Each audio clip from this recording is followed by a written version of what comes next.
સત્યમ શિવમ સુંદરમ પરિવાર દ્વારા આયોજિત મહાશિવરાત્રિ પર્વની ઉજવણી કરવામાં આવી છે। ત્યારે શિવ પરિવાર નીકળ્યું હતું શહેરના રાજમાર્ગો પર।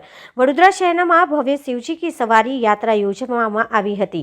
હજારો ભક્તોનો જોડાવ મેળાવડો જોવા મળ્યો। ત્યારે શહેરના અનેક રાજકીય મહાનુભાવોની પણ હાજરી આપી ઠેર ઠેર પુષ્પવર્ષા સાથે સવારીનું સ્વાગત કરવામાં આવ્યું હતું। આવો જાણીએ સાંસદ રંજનબેન ભટ્ટ દ્વારા શું શુભેચ્છા પાઠવી હતી। આજે શિવરાત્રિ આખું વડોદરા શિવમય બન્યું, સંસ્કારી નગરી વડોદરા। અને એમાં જ્યારે ભગવાન શિવજી પરિવાર સાથે નગર યાત્રાએ નીકળે અને વડોદરાવાસીને નાના ટાબરિયા હોય કે મારા વડીલો હોય તમામને ભગવાન શિવજી પરિવાર સાથે દર્શન કરવા નીકળતા હોય ત્યારે એક અલૌકિક વાતાવરણ વડોદરામાં છે। દરેક વ્યક્તિ ભગવાન શિવ પરિવાર સાથે શિવજીના દર્શન કરવા માટે તમામ વ્યક્તિ નીકળ્યું છે। ભગવાનના આશીર્વાદ હંમેશા વડોદરા, ગુજરાત અને ભારતભરમાં રહે એવી સૌની ભગવાન શિવને પ્રાર્થના છે।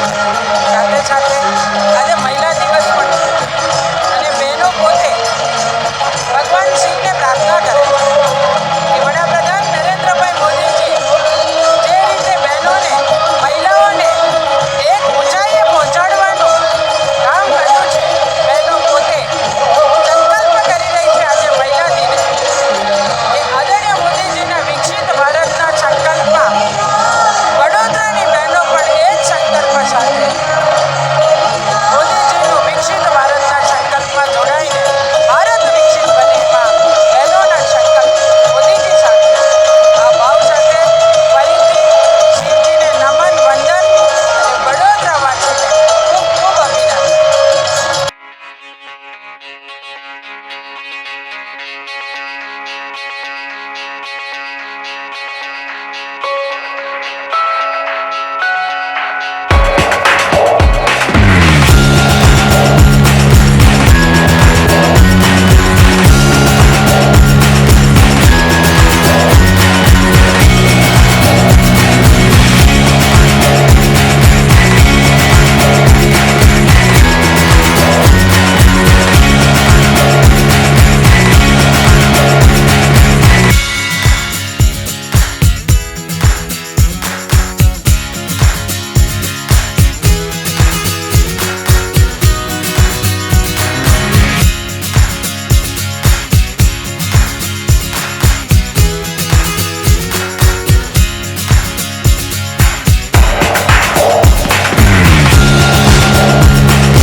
Thank you.